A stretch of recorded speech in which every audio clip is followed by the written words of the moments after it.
The morning mist clung to the crystalline peaks of Drakmor like ghostly fingers, hiding the ancient dragon nesting grounds from prying eyes. Most species in the galaxy knew better than to venture near these sacred mountains. The Draconian Empire had ruled this sector for millennia, their massive forms and plasma breath capable of reducing entire fleets to cosmic dust. But 12-year-old Marcus Chun had never been one to follow rules, especially when his younger sister lay dying in the medical bay of their tiny colony ship. The human settlement of New Terra barely qualified as a footnote in galactic records. Tucked away on the outer rim, the 3,000 colonists struggled daily just to survive. Their medical supplies had run out months ago, and the next supply ship wouldn't arrive for another year. When the plague struck, claiming dozens of lives each week, desperation had driven the colonists to increasingly dangerous measures. Marcus crouched behind a boulder the size of a small building, watching the massive dragon guards patrol the nesting caverns below. His homemade scanner, cobbled together from salvaged ship parts, showed heat signatures of at least 40 dragon eggs nestled deep within the mountain's heart. The readings also revealed something that made his hands shake with excitement and terror. One egg pulsed with an energy signature unlike anything in the galactic databases. The boy's plan was insane by any reasonable standard. Dragons were apex predators, capable of surviving in the vacuum of space and generating temperatures hot enough to melt battlecruiser armor. A single dragon could devastate his entire colony without breaking stride. But Marcus had studied their patterns for weeks, noting how the guards changed shifts during the twice-daily feeding periods. More importantly, he had discovered something the galaxy's finest xenobiologists had missed. Dragons were creatures of rigid habit and ancient protocol. His worn boots found purchase on the smooth crystal formations as he began his descent. The bag strapped to his back contained everything he owned of value. His father's military medals from the Centauri campaign, his mother's wedding ring, and a hand-carved wooden toy his grandfather had made on old Earth. If he survived this, he would trade them all for the medicine his sister needed. If he died, at least someone might find his body and understand why he had tried. The first guard post came into view as Marcus pressed himself against the cavern wall. Two massive dragons, each easily 30 meters long, stood motionless as statues. Their scales shimmered with an internal light that spoke of power beyond imagination. One was deep crimson with gold highlights along its wings, while the other gleamed like polished obsidian. Both wore the ceremonial armor of the Imperial Guard, marking them as elite warriors who had survived countless battles across the stars. Marcus held his breath as he slipped past them, using a technique his father had taught him during their hunting trips on New Terra's dangerous frontier. Humans were small and seemingly insignificant compared to most galactic species, but they possessed an uncanny ability to move unseen when survival depended on it. This talent had served them well during their expansion across the galaxy, allowing them to establish footholds on worlds that other species had deemed impossible to colonize. The deeper passages of the nesting caverns revealed wonders that would have brought xenoarchaeologists to their knees in reverence. Crystalline formations twisted into impossible spirals, their surfaces carved with hieroglyphs that predated most known civilizations. The very air hummed with ancient power, making Marcus's teeth ache and his vision blur at the edges. He forced himself to focus on his scanner's readings, following the strongest energy signature deeper into the mountain's heart. What he found there defied every scientific principle he had learned in his colony's makeshift school. The chamber stretched beyond sight in all directions, its walls lined with thousands of glowing alcoves. Each alcove held a single dragon egg, some no larger than his fist, others massive enough to house a small spacecraft. The eggs pulsed with their own inner light, creating a symphony of colors that danced across the cavern walls like living aurora. But it was the egg at the chamber's center that made Marcus forget how to breathe. It stood alone on a pedestal of pure starlight, its surface shifting between deep space black and brilliant silver. Energy crackled around it in patterns that hurt to look at directly, and The air nearby shimmered, as if reality itself was bending to accommodate its presence. His scanner screamed warnings about radiation levels and quantum fluctuations before finally shorting out completely. Marcus knew he was looking at something that shouldn't exist according to everything humanity understood about physics. The egg seemed to exist in multiple dimensions simultaneously, its true form visible only in glimpses that made his head spin. This was no ordinary dragon egg. This was something far older and infinitely more dangerous. The sound of approaching footsteps echoed through the chamber, accompanied by the distinctive scraping of claws on crystal. Marcus dove behind the nearest egg cluster, his heart hammering against his ribs as 3 dragons entered the chamber. These weren't guards. Their scales bore the intricate markings of high-ranking nobles, and the largest among them wore a crown of living flame that identified her as royalty. The Dragon Queen herself had come to check on the sacred nesting chamber, bringing with her an entourage that could have conquered star systems. Marcus pressed himself deeper into the shadows, knowing that discovery meant not just his death, but potentially the destruction of his entire colony. Dragons were known for their thorough approach to dealing with threats, and humans had little political protection this far from the galactic core. As the dragons began their inspection ritual, speaking in their ancient tongue that resonated like distant thunder, Marcus noticed something that changed everything. The mysterious egg was calling to him, not with sound or conventional telepathy, but with something deeper, a resonance that seemed to vibrate in his very bones. The sensation was so strong that he found himself moving toward it without conscious thought, his body responding to an imperative older than civilization itself. His hand closed around the egg just as the queen's massive head turned in his direction. For a moment that lasted eternity, boy and dragon stared at each other across the vastness of the chamber. Her eyes were ancient beyond measure, holding the wisdom and fury of countless ages. They glowed with an inner fire that could have reduced him to ash without effort. But instead of incinerating the small thief who had dared violate her most sacred sanctuary, the Dragon Queen did something that would echo through galactic history.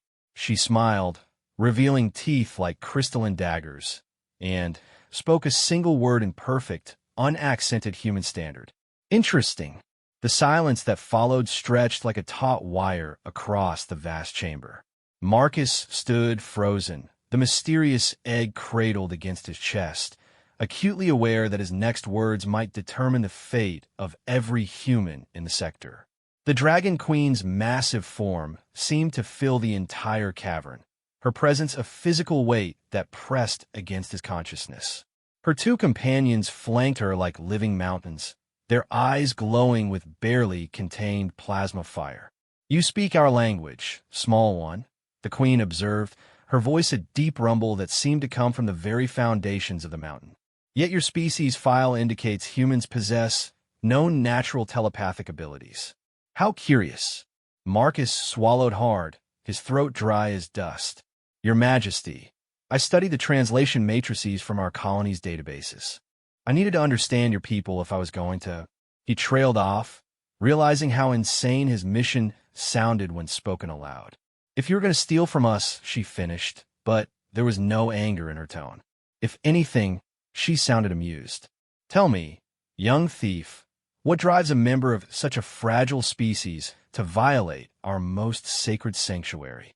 Surely you must know that this transgression traditionally carries a penalty of complete species extinction."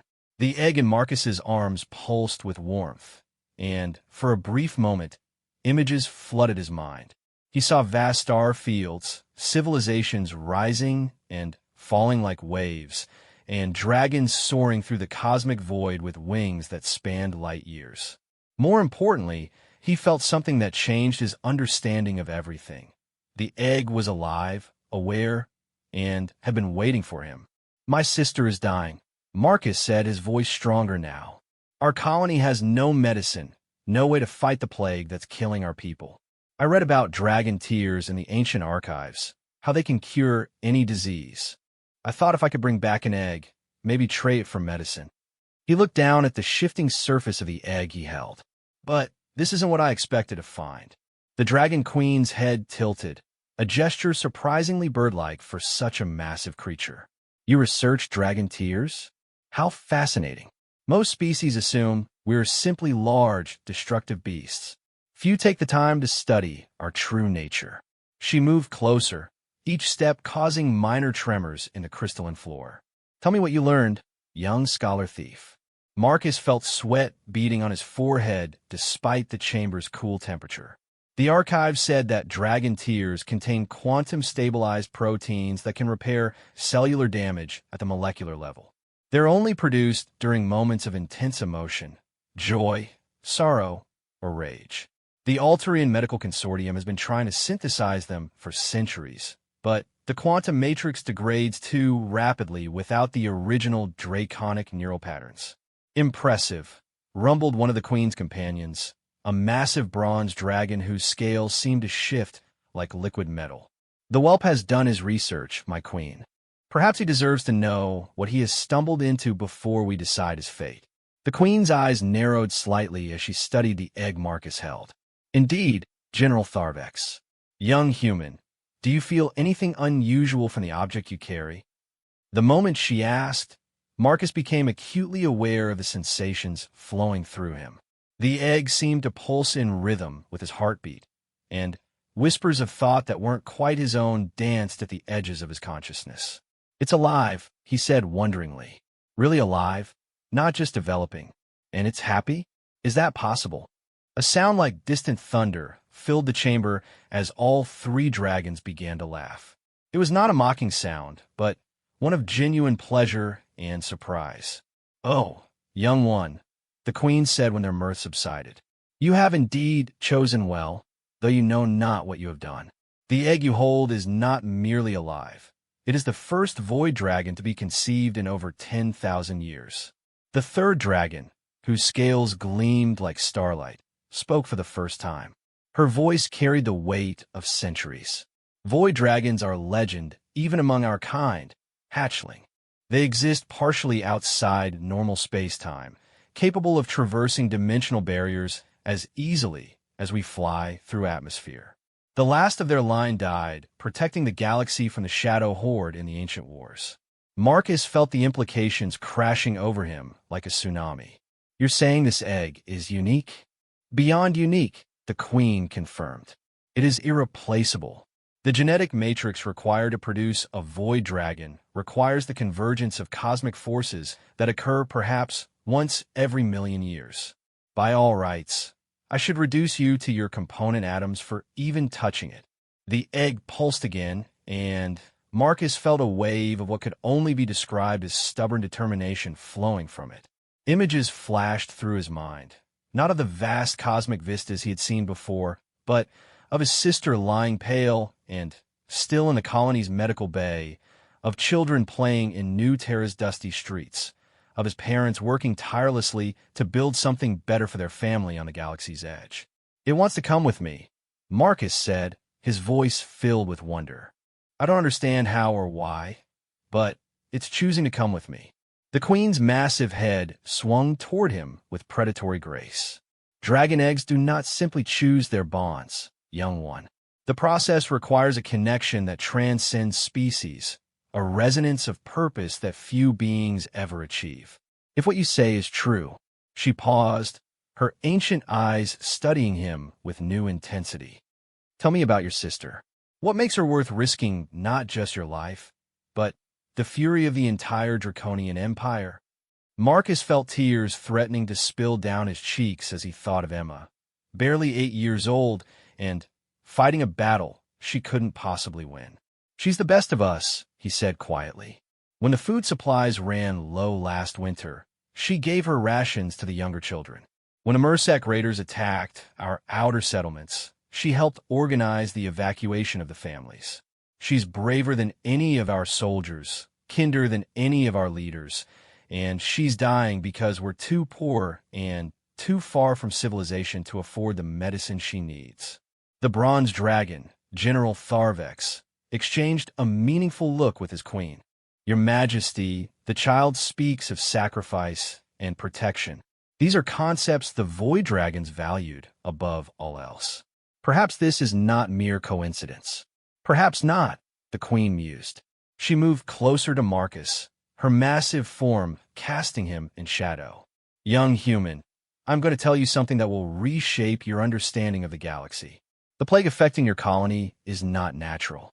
It is a bioweapon deployed by the hegemony of Keswick as part of their expansion into this sector. They allow remote human colonies to become infected, then offer medical aid in exchange for mining rights and strategic positions. The revelation hit Marcus like a physical blow. But that means your people are being used as pawns in a larger game, the Queen finished. The hegemony believes that dragons will not interfere in what they consider lesser species conflicts. They are wrong. We have been watching, waiting for the right moment to act. Your presence here, your bond with this particular egg, suggests that moment has arrived. Marcus felt the egg grow warm against his chest, and suddenly, the whispers in his mind became clearer. The developing Void Dragon wasn't just choosing him. It was calling out to something greater, something that connected all living beings across the vast emptiness of space. He began to understand that his desperate theft had been guided by forces beyond his comprehension. "What are you asking of me?" he said, though part of him already knew the answer. The Queen's smile revealed teeth that could have sheared through starship armor. "I am asking you to prove that humanity deserves the gift you now carry. Return to your colony, young Marcus Chun. Care for the egg as you would your sister, and when it hatches, show the galaxy what humans are truly capable of. In return, I will ensure that your people receive not just the medicine they need, but the protection they deserve." She gestured to General Tharvex, who approached carrying a small crystalline vial filled with what looked like liquid starlight. "Dragon tears," she explained. "Freely given, not stolen. Enough to cure every victim of the plague on your world, with quantities left over to establish a proper medical foundation for your colony." Marcus accepted the vial with trembling hands, barely able to believe what was happening. "But why? Why help us? Why trust me with something so precious?" The Queen's eyes grew distant, looking beyond the chamber walls to something only she could see. "Because, young one, the galaxy is changing. Ancient threats stir in the void between galaxies, and new alliances must be forged if any of us are to survive what comes next. Humanity may be young and seemingly fragile, but you possess something that the older species have lost, the willingness to risk everything for those you love." As if summoned by her words, the air in the chamber began to shimmer. A portal of pure energy tore open before them, revealing the familiar corridors of New Terra's colonial ship. The Queen had not just given a medicine and an egg. She was providing safe passage home. "Go now," she commanded. "But remember this, Marcus Chun of New Terra.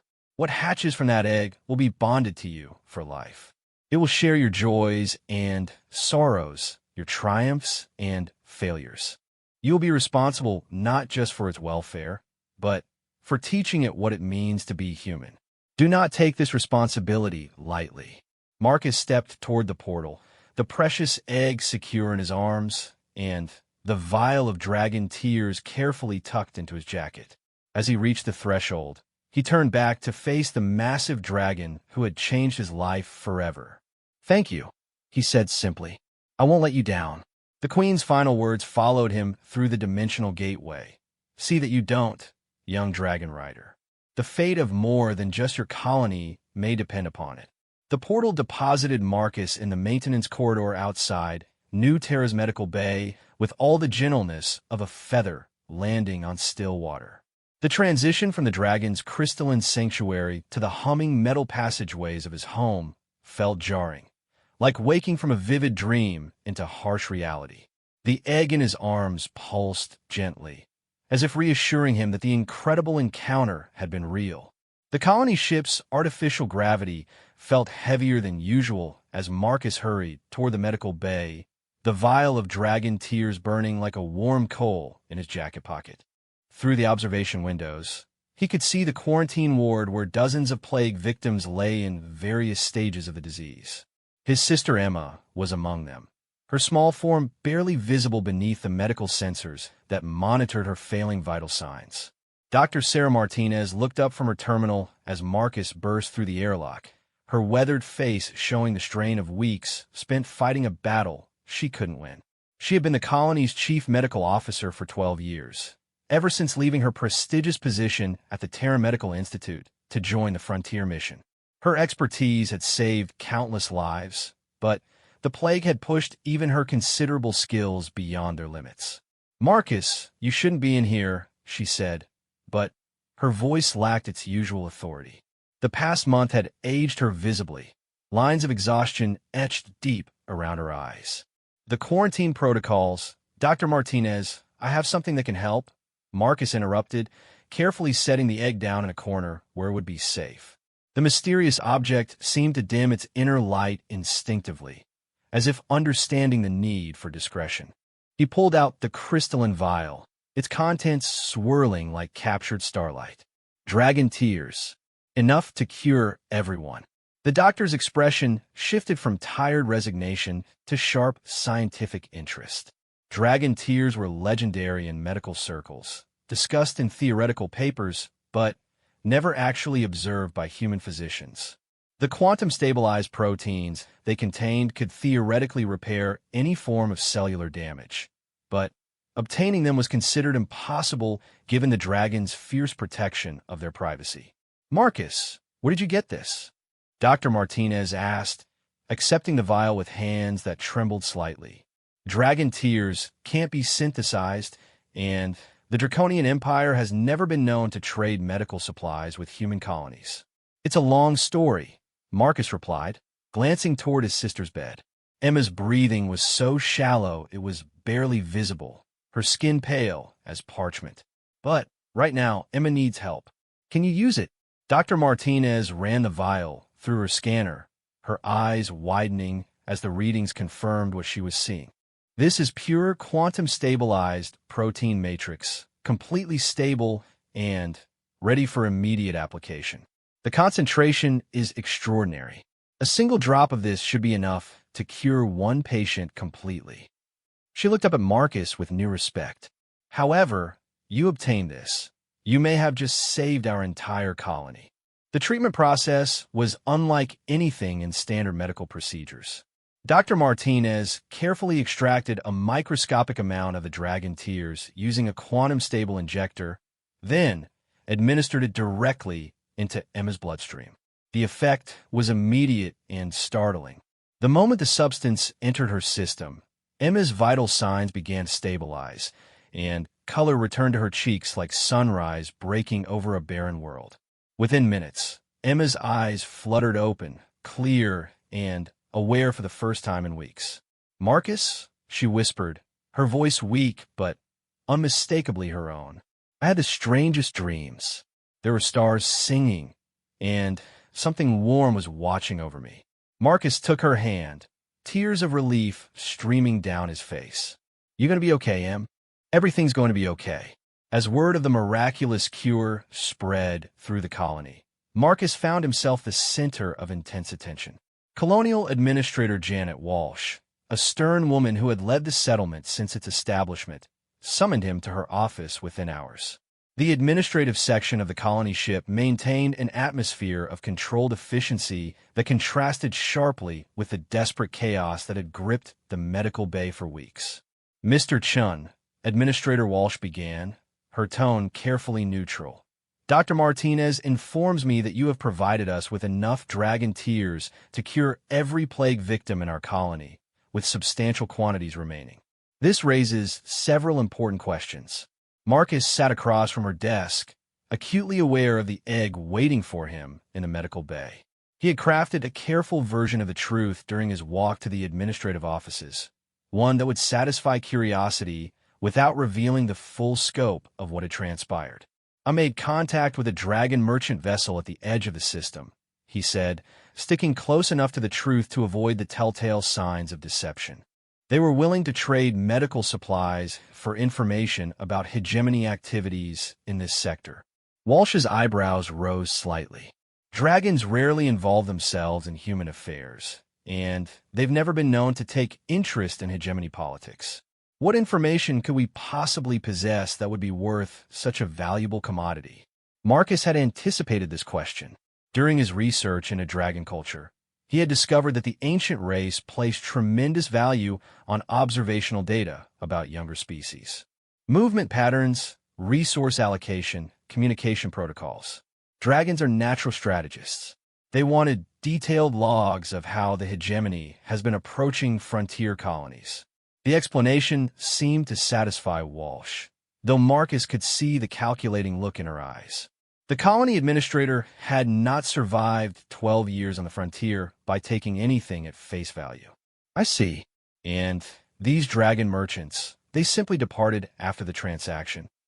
Yes, ma'am. They said they had other business to attend to in the outer systems.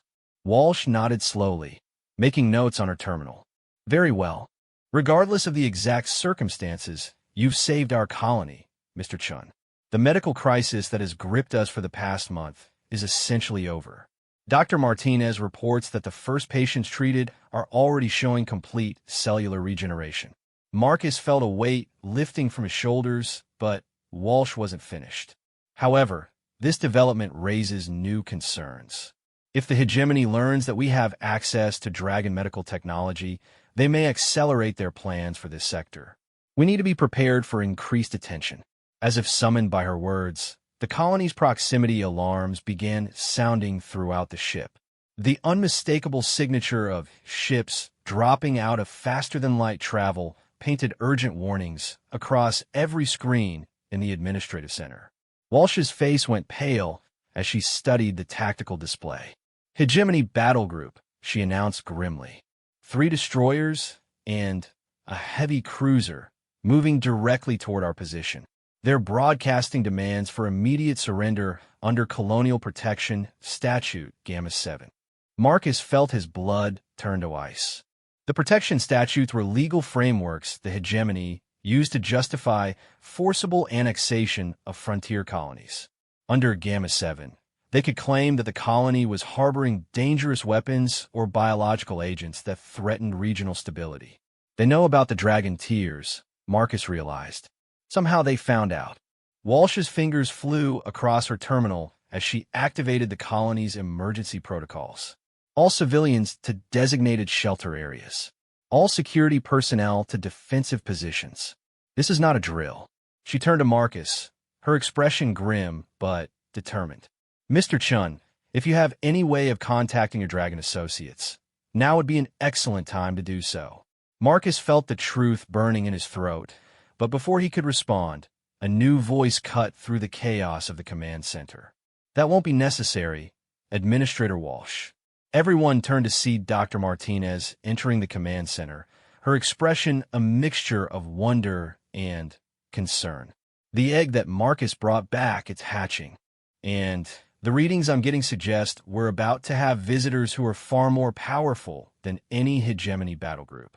Through the command center's main display, Marcus could see the approaching hegemony vessels, their sleek forms bristling with weapons designed to reduce colonies to rubble. But his attention was drawn to something else entirely, a subtle distortion in the space behind the battle group, as if reality itself was beginning to bend. The Dragon Queen had promised protection for his colony, and Marcus was beginning to understand that dragons kept their promises with the same thoroughness they applied to everything else. The question was whether New Terra would survive being protected by beings capable of reshaping the fundamental forces of the universe. As the first hegemony ship entered weapons range, the egg in the medical bay cracked open with a sound like breaking starlight, and Marcus felt his life change forever for the second time in a single day. The young void dragon that emerged was no larger than a house cat, its scales shifting between darkness and silver like captured moonbeams. But the power that radiated from its tiny form was unmistakable, and when it opened its eyes to look at Marcus for the first time, he felt the beginning of a bond that would reshape the balance of power in the galaxy. The dragon hatchling let out a soft chirp that somehow carried across the ship's communication systems, and Every screen in the command center flickered as something vast and ancient answered its call from the darkness between the stars. The Hegemony Battle Group, suddenly, found themselves facing not a defenseless human colony, but the full attention of beings who had ruled the galaxy when their species was still learning to use simple tools. Marcus smiled as he felt the young dragon's curiosity and wonder flowing through their new connection. "I think," he said to the stunned command crew around him, "we're about to be okay." The moment the Void Dragon hatchling opened its eyes, reality around New Terra began to bend in ways that defied every known law of physics. The tiny creature, no larger than Marcus's hand, somehow projected its presence across dimensional barriers that even the most advanced civilizations barely understood. Through the colony's sensor arrays, the command crew watched in awe as space itself seemed to ripple outward from their position like waves on a cosmic pond. Commander Vex Corvain of the Hegemony Battle Group, Triumphant Strike, had seen many things during his 20-year career of subjugating frontier colonies. He had crushed desperate resistance movements, broken apart family groups that refused to surrender their children for military service, and watched entire civilizations reduced to economic slavery under hegemony rule. But he had never seen the fabric of space-time writhe like a living thing around his ships. "Sir, we're detecting massive gravitational anomalies throughout the system," his sensor operator reported, her voice tight with barely controlled panic. "The readings don't match anything in our databases. It's as if space itself is awakening." Corvain studied the tactical display with growing unease. The human colony ship hung before them like a metal tick against the void, seemingly defenseless and ready for harvest. But the energy readings pouring from their sensors told a different story entirely. Something was stirring in the darkness beyond the system's edge, something vast enough to bend light around its presence. "Maintain course," he ordered, though doubt gnawed at his confidence. "A few sensor ghosts won't protect these colonists from hegemony justice. Prepare to deploy boarding parties." Back on New Terra, Marcus had rushed to the medical bay where the Void Dragon hatchling waited for him. The tiny creature regarded him with eyes that seemed to hold the wisdom of ancient stars, its iridescent scales reflecting colors that had no names in any human language. When Marcus extended his hand, the dragon stepped onto his palm with movements that were somehow both perfectly normal and completely impossible. Each step seemed to occur in multiple dimensions simultaneously. "Hello, little one," Marcus whispered, and the dragon responded with a soft trill that resonated not just in his ears, but directly in his mind. Images flowed between them, his memories of Emma's illness, the desperate journey to steal dragon eggs, and his encounter with the Dragon Queen. In return, he felt the hatchling's own memories, stretching back through genetic inheritance to the dawn of civilization itself. Dr. Martinez approached cautiously, her scanner readings showing energy patterns that shouldn't exist according to everything humanity knew about quantum mechanics. "Marcus, the biological readings from your dragon are extraordinary. Its cellular structure exists in a state of quantum superposition, and it seems to be generating controlled temporal distortions in local space-time." "What does that mean in practical terms?" Administrator Walsh asked, entering the medical bay with her security chief close behind. Through the speakers, they could all hear the proximity alarms warning of the approaching hegemony vessels. "It means," Dr. Martinez replied, "that this creature exists partially outside our normal dimensional framework. It's not just a dragon. It's a living gateway to forces that our science can barely detect, let alone understand." The Void Dragon chirped again, and suddenly every screen in the medical bay displayed the same image, the approaching hegemony battle group, but viewed from an impossible angle that showed their true nature. The warships weren't just vessels of conquest. They were carried forward by waves of suffering and despair that trail behind them like dark comets. Marcus could see the psychic weight of every colony they had destroyed, every family they had torn apart, every dream they had crushed in service to their empire of control. "They've hurt so many people, Marcus said, his voice filled with a mixture of sorrow and growing anger. The queen was right. The plague wasn't natural. These are the ones responsible for Emma's suffering, for all the deaths in our colony.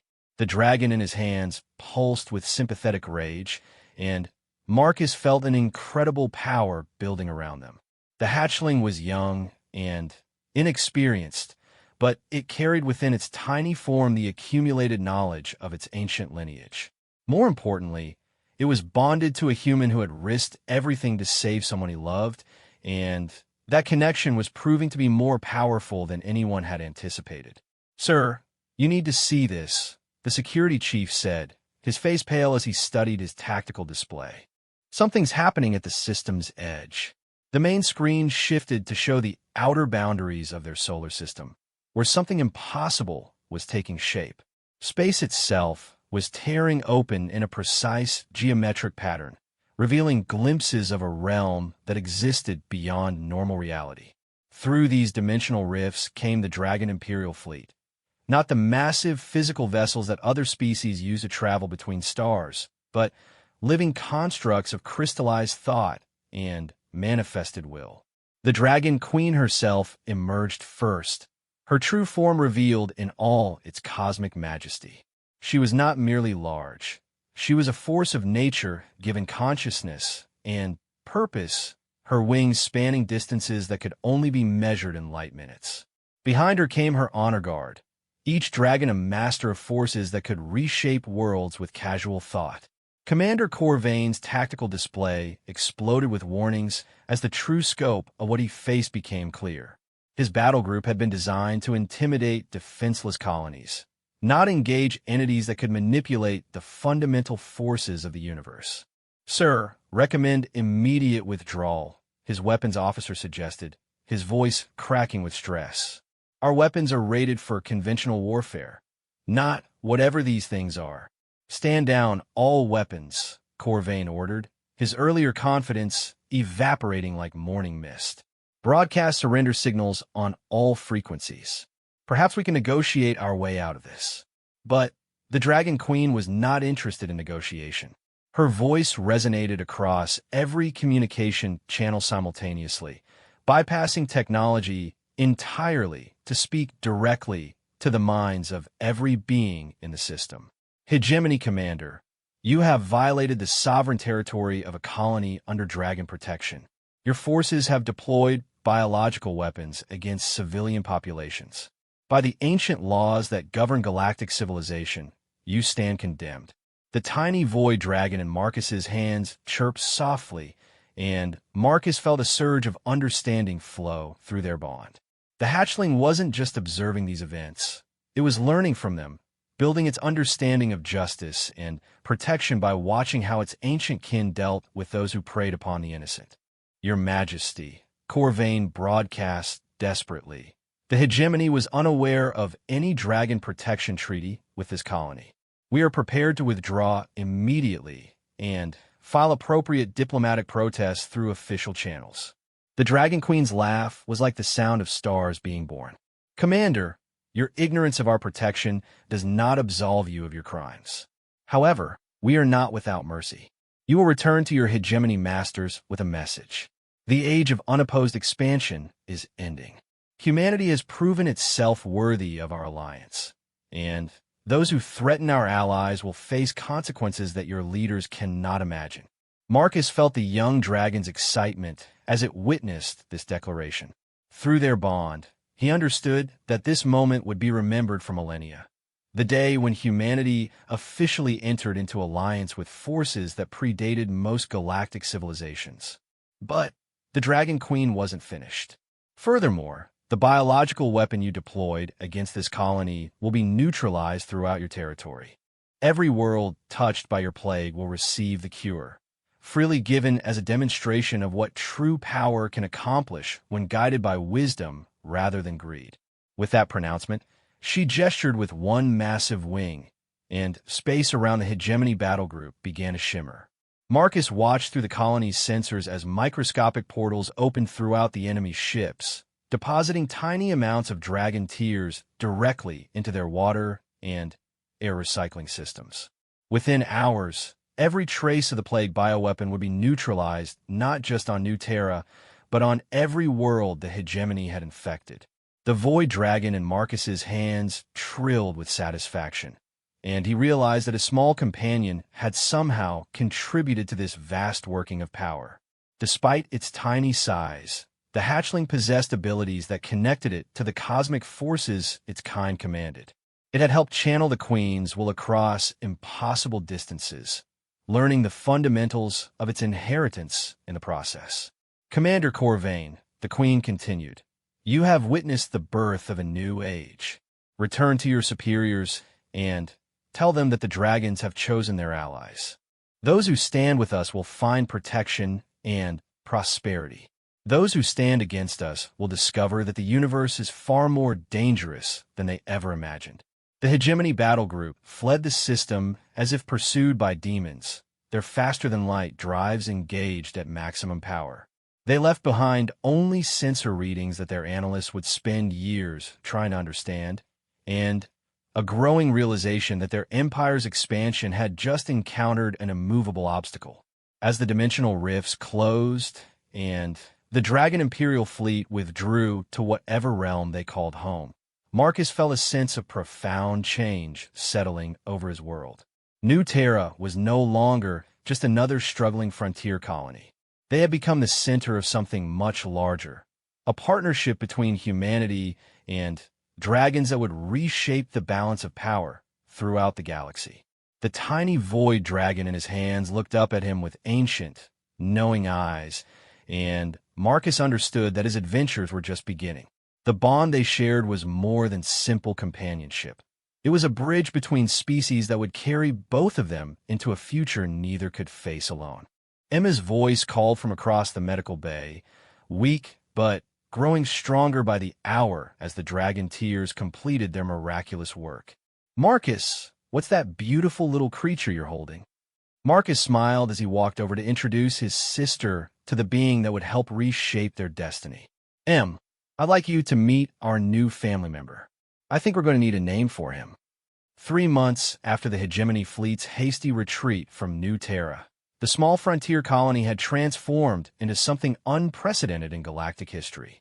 Ships arrived daily from across human space, drawn by reports of the miraculous cure for the Hegemony plague and whispers of an alliance with the legendary dragons. What they found was a thriving settlement that had become the unofficial embassy between humanity and one of the galaxy's oldest civilizations. Marcus stood on the observation deck of New Terra's expanded habitat module, watching his Void Dragon companion practice dimensional shifts in the controlled environment of the training bay. The dragon had grown considerably since hatching, now roughly the size of a large dog, but its true development lay in a mastery of abilities that defied conventional understanding.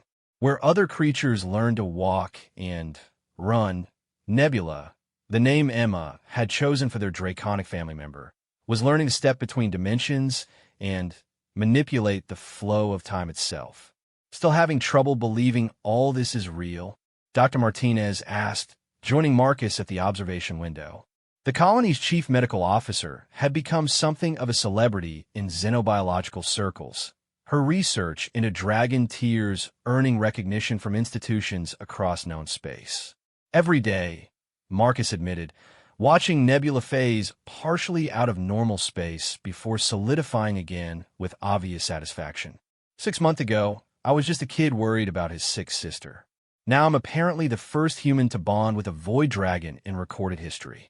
Through the bond they shared, Marcus felt Nebula's amusement at his continued amazement. The young dragon had developed a distinctly playful personality, delighting in using its abilities to surprise the colony's residents and visiting dignitaries. Just yesterday, it had startled a delegation from the Terran Council by appearing simultaneously in 3 different conference rooms before merging back into a single entity with what could only be described as a draconic giggle. The xenopsychologists from the core worlds want to study your bond with Nebula, Dr. Martinez continued. They're offering substantial compensation for the opportunity to document how human consciousness adapts to multidimensional telepathic contact. Marcus shook his head firmly. Nebula isn't a laboratory specimen, and neither am I. If they want to understand what we've discovered, they can observe from a respectful distance.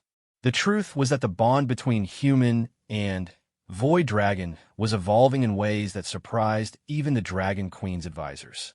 Regular communications with the Draconian Empire had revealed that traditional dragon bonds were based on hierarchy and mutual benefit. But Marcus and Nebula's connection seemed to be creating something entirely new, a synthesis of human intuition and draconic power that was greater than the sum of its parts. Administrator Walsh's voice echoed through the habitat's communication system, announcing the arrival of another diplomatic delegation. This time, it was representatives from the hegemony itself, seeking to negotiate new trade agreements in light of the changed political landscape. The irony wasn't lost on anyone that the same organization which had tried to destroy New Terra was now begging for favorable treatment. Emma appeared at Marcus's side with the silent grace she had developed during her recovery. The dragon tears had done more than cure her plague's symptoms. They had somehow enhanced her natural intuition and empathy to almost supernatural levels. She could sense emotional disturbances from across the colony and had become invaluable in diplomatic situations where tension ran high. The hegemony delegates are scared, she reported. Not just nervous or concerned, they're genuinely terrified of what humanity might become with dragon backing. Their thoughts are full of images of human colonies spreading across the galaxy with dragon protection, making their expansion policies obsolete. Marcus felt Nebula's interest spike through their bond. The young dragon had developed a fascination with human political dynamics, often providing insights that proved surprisingly valuable during negotiations. Unlike older dragons who viewed galactic politics as tedious necessities, Nebula seemed to enjoy the complex interplay of competing interests and shifting alliances. Speaking of politics, Dr. Martinez said, "We've received another formal invitation from the Dragon Queen. She wants you and Nebula to attend the Grand Conclave on Drakmor Prime. Apparently, it's time for the formal announcement of the Human-Dragon Alliance." The Grand Conclave was an event that occurred perhaps once every 1,000 years, when the Dragon Empire made proclamations that would shape galactic policy for millennia to come. The fact that humans were being invited to participate was unprecedented in recorded history. More significantly, Marcus and Nebula were being asked not as observers, but as full participants in the proceedings. When Marcus asked, though part of him already knew the answer would complicate everything. Next week, the Queen is sending a transport vessel specifically designed for human physiology. Apparently, traditional dragon vessels exist partially in dimensional space, which tends to cause severe psychological trauma in species without multidimensional awareness. Marcus felt Nebula's excitement building through their bond, mixed with a subtle undercurrent of anticipation that suggested the young dragon knew more about the upcoming conclave than it was sharing. "What do you think, Nebula? Ready to meet the rest of your family officially?" The void dragon materialized beside him in a shimmer of displaced space, its scales reflecting colors that had no names in human languages. Instead of answering in words, Nebula projected a series of images directly into Marcus's mind. Vast crystalline amphitheaters filled with ancient dragons, ceremonies that had shaped the course of galactic civilization, and, most surprisingly, other humans standing alongside their draconic companions in positions of honor and respect. "Wait," Marcus said aloud, causing Dr. Martinez and Emma to look at him with concern. "You're showing me other human-dragon bonds. But I thought we were the first." Nebula's response came as a flood of historical knowledge that made Marcus's head spin. The bond between their species wasn't new. It was ancient, dating back to humanity's earliest days of space exploration. But previous human-dragon partnerships had been kept secret, hidden from galactic view, while the dragons observed and evaluated humanity's development. Marcus and Nebula's public bond represented not a first contact, but a graduation of sorts, humanity's official recognition as worthy partners in the Dragon's ancient mission. Marcus, what is it? Emma asked, her enhanced empathy detecting the waves of revelation flowing through her brother. We're not pioneers, Marcus said wonderingly. We're graduates. The dragons have been watching humanity for centuries, forming secret bonds with select individuals to learn about our species. Everything that's happened, my theft of the egg, Nebula choosing to bond with me, even the hegemony's attack, it was all part of some kind of test. Dr. Martinez frowned thoughtfully. A test of what, exactly? Through his bond, Marcus felt Nebula's warm approval as the young dragon shared the final piece of the puzzle. Images flowed between them, not of the recent past, but of potential futures stretching far beyond the current galactic age. Dark things stirred in the spaces between galaxies, ancient enemies that had been held at bay by draconic vigilance for millions of years. But the dragons couldn't face these threats alone anymore. They needed partners who could adapt, innovate, and fight with the desperate creativity that only younger species possessed. They need us, Marcus said, his voice filled with wonder and growing responsibility. The dragons are ancient and powerful, but they're also set in their ways. They need human unpredictability, our willingness to try impossible things, and succeed through sheer stubborn refusal to accept defeat. Emma's eyes widened as she grasped the implications. You're talking about a war, aren't you? Something bigger than just the hegemony's expansion plans. Marcus nodded grimly, feeling Nebula's solemn agreement through their bond. Something much bigger. And apparently humanity just volunteered to be on the front lines. The weeks that followed passed in a blur of preparation and revelation. The journey to Drakmor Prime aboard the Dragon transport vessel Stellar Harmony gave Marcus his first true taste of draconic civilization. The ship existed in a state of controlled dimensional flux, its corridors shifting and adapting to the needs of its passengers in ways that were simultaneously beautiful and slightly nauseating for human senses. The Grand Conclave itself exceeded every expectation Marcus had formed during his research into dragon culture. Thousands of dragons from across the galaxy gathered in amphitheaters that existed in multiple dimensions simultaneously, their voices combining in harmonies that could reshape local space-time. When Marcus and Nebula were presented to the assembled dragons as the first official human-dragon bonded pair, the ovation that followed was felt as a physical force across several star systems. But the true revelation came during the Conclave's final ceremony, when the Dragon Queen formally announced the creation of the Void Guard, a joint human-dragon force dedicated to protecting the galaxy from threats that existed beyond conventional space. Marcus found himself inducted not just as a member, but as a founding officer, his bond with Nebula marking him as a bridge between species. As the ceremony concluded and the ancient dragons began to disperse to their respective territories, Marcus stood with Nebula on the observation platform of their transport vessel, watching the crystal mountains of Drakmor Prime recede into stellar distance. The young Void Dragon had grown again during their stay, now large enough for Marcus to ride, though still barely a fraction of its eventual adult size. Ready to go home? Marcus asked, and felt Nebula's warm contentment through their bond. But home, they both realized, now encompassed more than just New Terra. Home was anywhere in the galaxy where those who couldn't defend themselves needed protection, where ancient threats required modern solutions, and where the unlikely partnership between humanity and dragons could make a difference. As the Stellar Harmony engaged its dimensional drives and began the journey back to human space, Marcus reflected on how dramatically his life had changed.